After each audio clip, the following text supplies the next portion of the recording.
Ena, ¿podría narrarnos cómo se dio el tránsito desde el trabajo individual al desafío colectivo de generar políticas públicas y particularmente cómo se dio su ingreso a la Secretaría de Salud Pública de la ciudad de Rosario allá por los 90?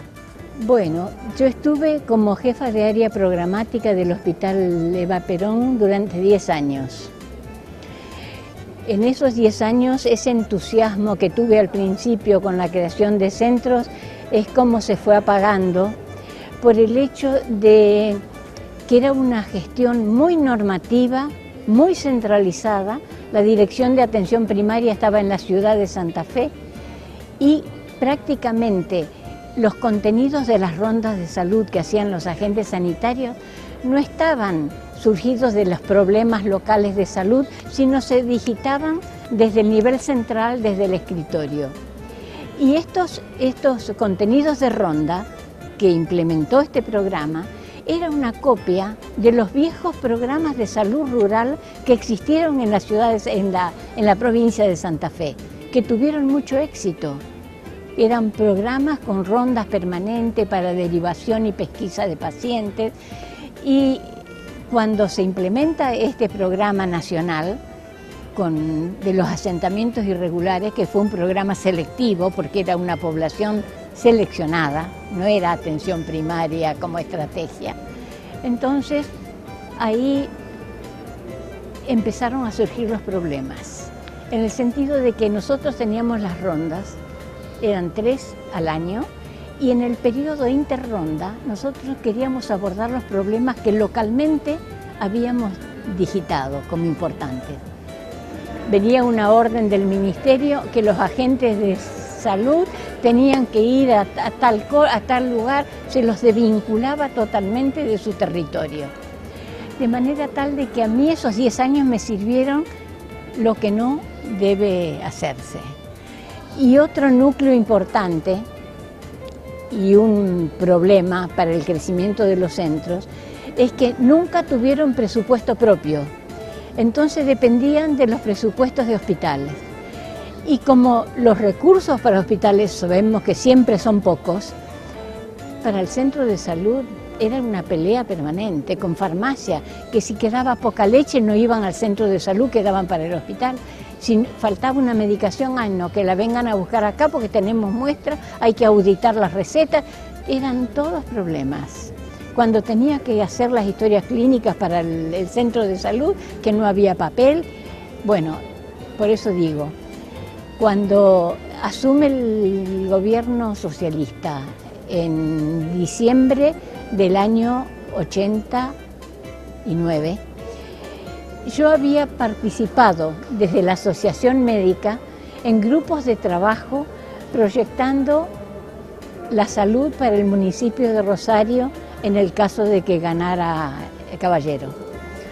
Y ahí hicimos varios grupos de trabajo, estaba Wiener también en estos grupos, estaba Bonasola de Buenos Aires dirigiendo el grupo de hospitales y la verdad que eso servían para intercambiar ideas, para aportar elementos muy importantes con la experiencia que cada uno ya tenía, y se construyó un proyecto de salud para la ciudad de Rosario.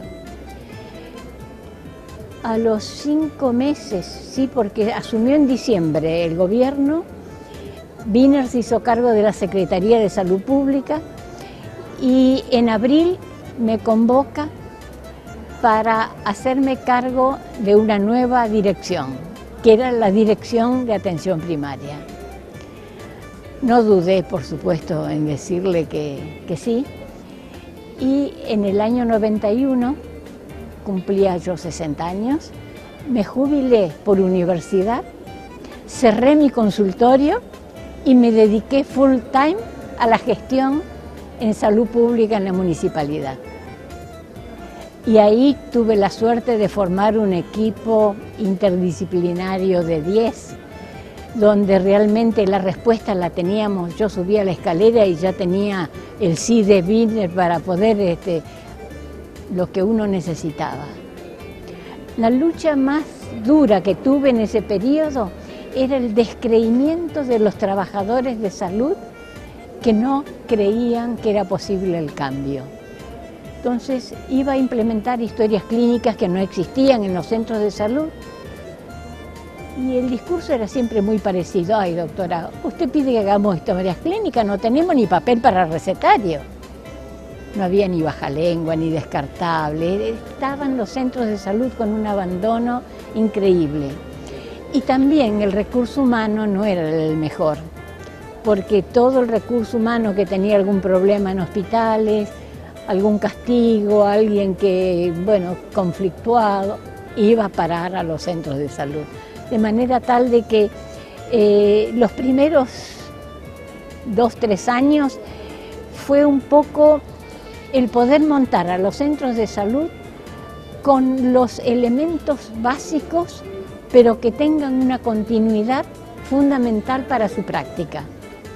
Que no faltaran nunca vacunas, que no faltara nunca papel, que no faltara nunca bajalenguas, descartables, lo que sea, pero que no tenían que faltar.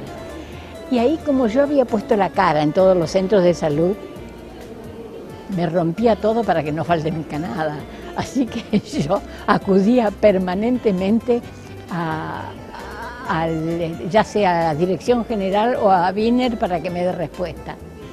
Felizmente, 3 años después, en el año 93, ya se crea el centro administrativo por el cual Atención Primaria logró tener un presupuesto propio. Eso nos liberó mucho de muchas corridas para conseguir recursos, pues ya sabíamos que contábamos con un recurso suficiente como para que los centros de salud no cerraran nunca, ¿no? Y a partir de ese entonces también estuve participando, porque en ese periodo, en el 94, se creó el Instituto Lasarte, que es un convenio entre la universidad, era la Fiocruz, la Escuela de Salud Pública de Brasil, y el municipio de Rosario. Y ahí se creó un centro también de estudios políticos y sociales que sucedió al viejo Centro de Estudios Sanitarios de la Asociación Médica, porque fue Carlos el que fue el director hasta que falleció el año pasado, de manera tal de que el perfil de formación de recursos en salud pública continuó y se potenció. Se potenció porque ahí se originaron las maestrías en salud pública, la maestría en epidemiología, también en gestión, es decir, un centro de formación de recursos humanos para la gestión en salud muy importante. Casi todos, mi equipo del centro de atención primaria, casi todos habían hecho o estaban haciendo el curso de salud pública en el Instituto Lasarte. Y eso también nos daba posibilidad de crecer. Y con reuniones de equipo permanente, nuestra crítica propia de lo que hacíamos y lo que nos faltaba. Y éramos muy diferentes, muy diferentes en la forma de gestionar, pero ahí teníamos un sentido común de apuntar para el mismo proyecto. Así que realmente desaparecieron en la gestión estas individualidades de supervisora de enfermería, de coordinador médico, no. Los coordinadores eran para todas las actividades de los centros de salud. Y los centros de salud se fueron, además de mejorar el equipamiento, los insumos, los edificios.